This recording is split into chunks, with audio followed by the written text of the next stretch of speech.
¿Qué tal, amigos de Chimborazo? La señal de TV Sultana nos permite estar en sus hogares. Dentro de poco, los medios de comunicación nacional, sean prensa, radio o televisión, tendrán los defensores de audiencia y lectores. ¿En qué consiste esta figura? ¿Qué será el vínculo entre usted, amigo televidente, y el medio de comunicación? Lo sabremos con Patricio Barriga, presidente del Cordicom. Bienvenidos.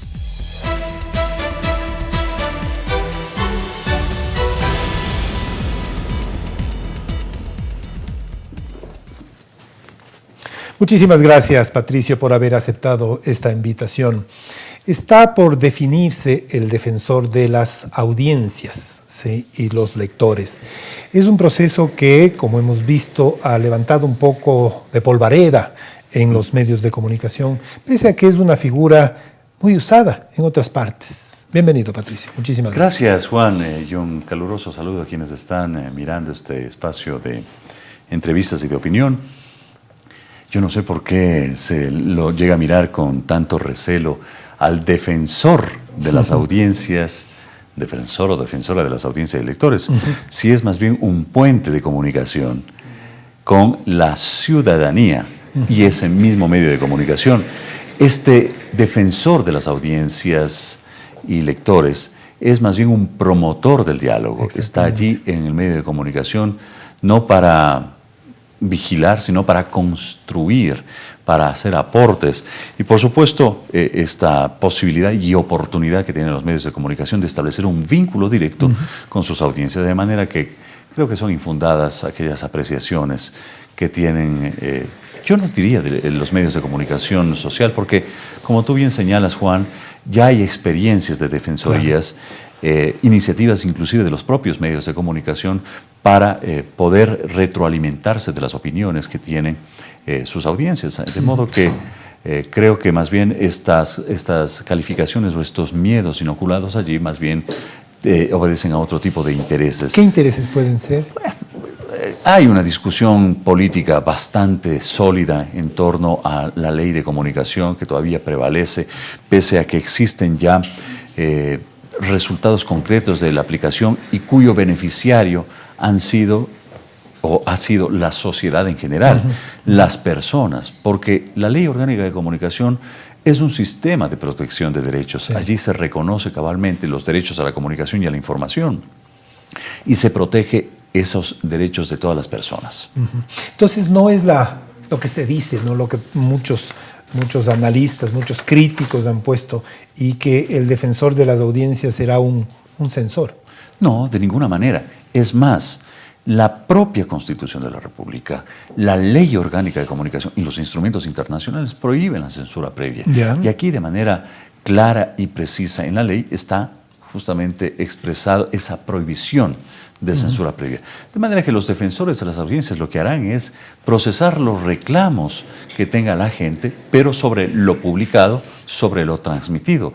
La censura previa significaría que yo revise antes y decida si sale o no sale. Eso es censura previa. Es decir, la acción el defensor a posteriori. Por supuesto, exactamente. Así que de ninguna manera eso constituye censura previa, constituye, insisto, en una oportunidad que tenemos quienes hacemos uso del servicio de la comunicación, del servicio público de comunicación, quienes somos usuarios de esos medios de comunicación, de tener un canal directo de comunicación para decir, señores, aquí me parece que este programa ha vulnerado los derechos que yo tengo, por ejemplo, de no ser discriminado. Ya. O sea, no solamente se trata de una revisión de lo que suceda en los programas informativos, noticiosos, sino en toda la programación, toda. Por supuesto. Es decir, de todos los contenidos que están en los medios de comunicación, de todos los contenidos, no solamente de los espacios informativos o de opinión, de los espacios de entretenimiento, de los espacios educomunicacionales, culturales, en fin. Alguien puede decir, mire, usted ha puesto un programa intercultural que no es la visión, no es al menos mi visión como representante del pueblo afroecuatoriano. Y establecer un reclamo. Lo que va a hacer el defensor de las audiencias o de los lectores, en este caso, es trasladar esa inquietud sobre la base justamente de esa comunicación directa. Es decir, mire, el pueblo afroecuatoriano tiene estas observaciones, considérenla. Ese es el trabajo. ¿Cómo debe...? Por eso, Sí, Juan, sí, por quizás yo favor. me estoy adelantando No. en las inquietudes que tú tienes y que seguramente tienen muchísimos televidentes, es sobre el sueldo.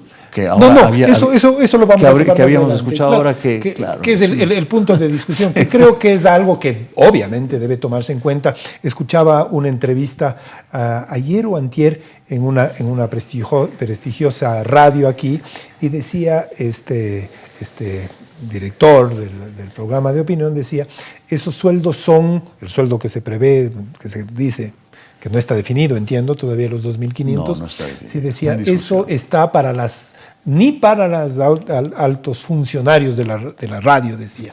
Pero es una cosa que toparemos un poquito más adelante. Pero lo importante, si es que el defensor de las audiencias y de los lectores va a ser el intermediario entre el televidente, el radioescucha o el lector con el medio, ¿cómo va a ser esa vinculación? ¿Cómo debe darse ese encuentro? ¿Cómo debe recibir el defensor de audiencias y lectores esa información, esas críticas, esas posibilidades de réplicas? Con todas las herramientas al alcance de la gente. Ya. Puede ser vía telefónica, puede ser a través de un correo electrónico, puede ser de múltiples formas, de manera personal inclusive. Ya. Para eso justamente nosotros estamos estableciendo un reglamento que, aunque no lo dice, no lo manda explícitamente la Ley Orgánica de Comunicación ni el Reglamento General, nosotros hemos asumido esa responsabilidad, porque en el reglamento manda a que sea el Consejo de Participación Ciudadana y Control Social el que defina las bases para este concurso. Allí ya se ha levantado inclusive el perfil de quién debería ser defensor o defensora de audiencias y lectores. Pero no estaba claramente definido cuál va a ser la relación laboral, dónde va a ser su sede y cómo, qué sueldo va a percibir. Esos son uno de los temas que nosotros estamos, digamos, precisando a través de una reglamentación que estamos próximos a hacerlo. Reglamentación que tienen que generarla ustedes, porque no estuvo previsto en la Ley de Comunicación. Sí, ¿no? y como dentro de nuestras atribuciones está justamente el 49.1, crear todas estas condiciones para el aseguramiento de los derechos de la comunicación y la información, al amparo justamente de ese artículo es que nosotros hemos asumido esa responsabilidad. Conversábamos con Fernando Cedeño, el presidente del Consejo de Participación Ciudadana y Control Social, y decía que no necesariamente el defensor de audiencias podría o debería estar en el medio, puesto que un defensor de audiencias va a estar mirando la televisión o escuchando la radio o leyendo o esperando simplemente que haya la reacción de los ciudadanos respecto a la vulneración de sus derechos. ¿Podría darse esto? Podría darse. Lo importante es que efectivamente cumpla su papel. Podría estar físicamente en el medio, podría no estar dentro del medio de comunicación. Lo que sí hemos discutido en primer debate es que el medio de comunicación le dé todas las facilidades y el espacio, si es que tiene que hacer oficina, por supuesto. Es decir, yo en ese sentido he escuchado las reiteradas intervenciones de un consejero de Participación Ciudadana que la verdad me entristece muchísimo porque de manera personal no ha habido esa hostilidad. Y sin embargo, ante los medios de comunicación, yo no sé si es que quiere provocar un espectáculo, quiere visibilizarse, pero ha dicho que el defensor o defensora de las audiencias, que ellos están haciendo todo lo que sea pertinente y necesario para que no sea un espía dentro del medio. Por favor, eso es impensable. No va a ser espía para nada. El defensor o defensora tiene que ser un promotor del diálogo entre ese medio de comunicación el que está representando, por supuesto, mejor dicho, está representando a la ciudadanía y está estableciendo este canal de comunicación directo con el medio de comunicación. Es una persona que va a hacer una tarea de mediación y en algún momento también la de asesoramiento, porque escucha a la gente. Claro. Me parece que esto es una figura muy importante, además muy interesante, de que pueda inclusive el propio medio de comunicación beneficiarse de esa retroalimentación con sus audiencias. Por supuesto.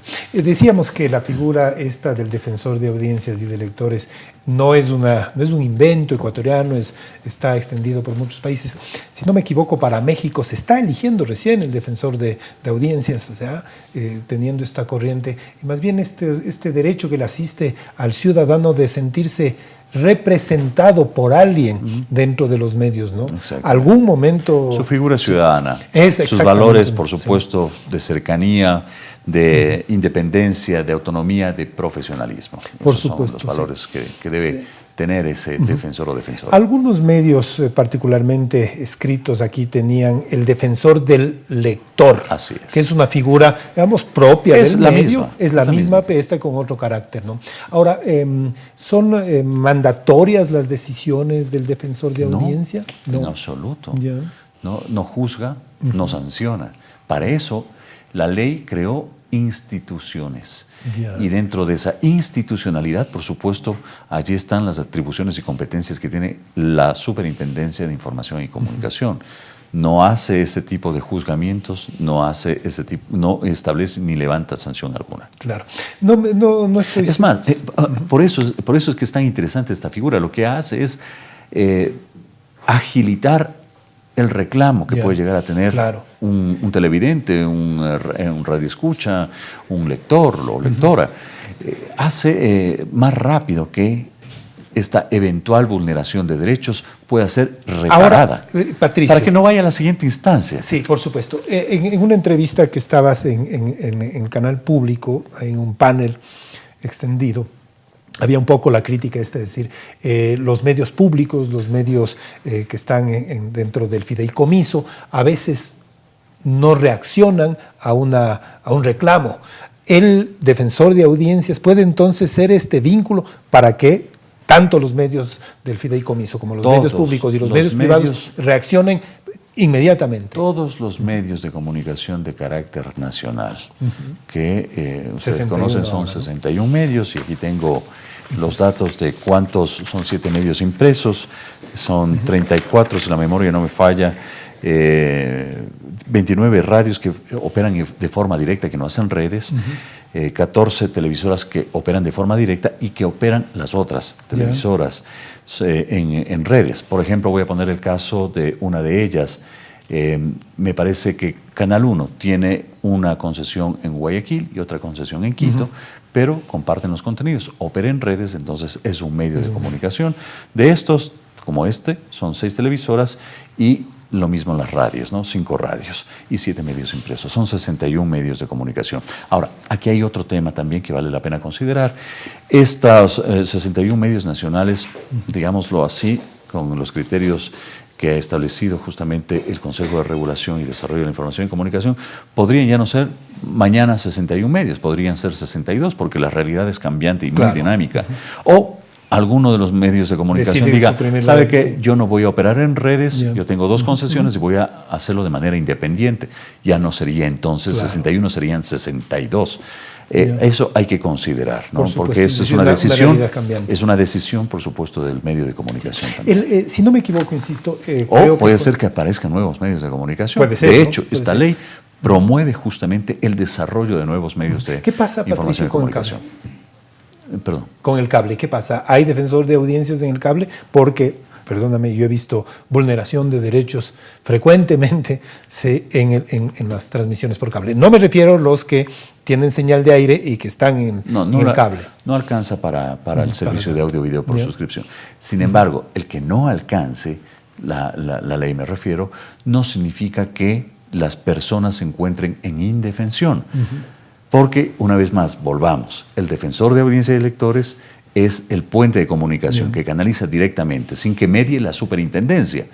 Pero, por ejemplo, si hay vulneración de derechos en servicios de audio y video por suscripción o en otros medios de comunicación alternativos que están sometidos a ciertas reglas, en el caso, por ejemplo, de la no discriminación de contenidos sexualmente explícitos, de publicidad, por ejemplo, de alcohol, de niños, por supuesto, claro, allí puede la gente acudir ante la instancia correspondiente, que es la Superintendencia de Información y Comunicación. Lo que quiero decir es que las personas no están en la indefensión. tienen Bien. las instituciones y para eso se han creado. Patricio, para terminar, vamos con el tema salarial. Si no me equivoco, insisto, fue con el presidente del Consejo de Participación Ciudadana y Control Social y comentaba él que cuando se convocó para el defensor del cliente, en el caso del sistema financiero, del sistema bancario, todo el mundo pensó que iba a ganar sueldo de gerente banquero, de gerente general, y cuando se dieron cuenta que esa no era la realidad, o renunciaron o no se presentaron en suficiente número. Estos $2.500 de los que se habla, la posibilidad para el defensor de audiencia, ¿es lo suficientemente atractivo como para convocar o no es lo suficientemente elevado como para incidir en la economía de un medio más o menos pequeño? Bueno, hay evidentemente criterios opuestos en relación al monto salarial.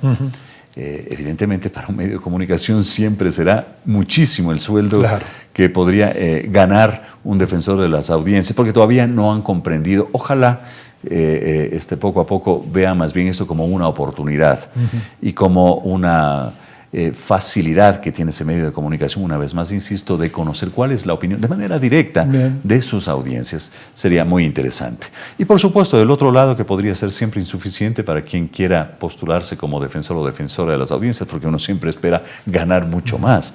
Todo esto ha sido discutido en función del perfil profesional que ha señalado el Consejo de Participación Ciudadana y Control Social. Estamos hablando de un perfil de una persona que tiene al menos una titulación de tercer nivel. No necesariamente en comunicación, no necesariamente, pero con experiencia y en tema de derechos. Que tenga experiencia, al menos 2 años de experiencia, que tenga conocimiento del manejo en los medios de comunicación, que puede ser también un periodista, pero no solamente o no exclusivamente un periodista, porque esta persona está defendiendo derechos, ¿verdad? Claro. Y entonces por allí también debe desarrollarse una experticia, y por allí entonces sobre la base de ese perfil se había pensado que podría estar en el mismo rango del que tiene ahora, por ejemplo, un director de comunicación en las instituciones públicas es de $2.500. Sin embargo, nosotros, por supuesto, estamos discutiéndolo. Esto simplemente se lo ha trabajado en un primer debate y que ha merecido observaciones, aportes, enriquecimientos. Yo aquí quiero hacer un paréntesis porque este Consejo de Regulación ha abierto las puertas y por supuesto ha desarrollado una normativa sobre la base fundamentalmente de la participación ciudadana, en donde hemos escuchado las inquietudes y las propuestas también de todos los sectores, de todos los sectores y actores del sistema de comunicación.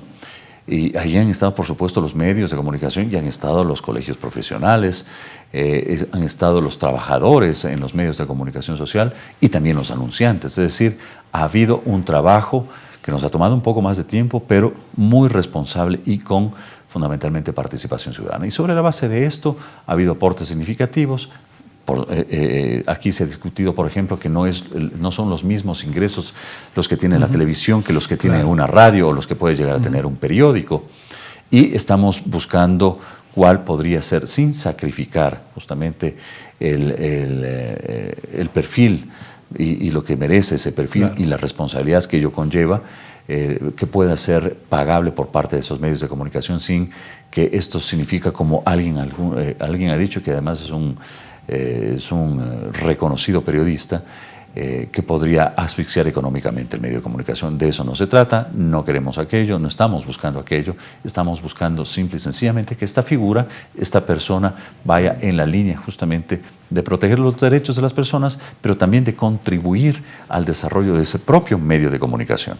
Patricio, muchísimas gracias, se nos acabó el tiempo. Ha sido Patricio Barriga, presidente del CORDICOMES, del Consejo de Regulación y Desarrollo de la Información y Comunicación, hablándonos sobre las características que deberá tener el defensor de audiencias y lectores. Hasta una próxima oportunidad. Muchas gracias.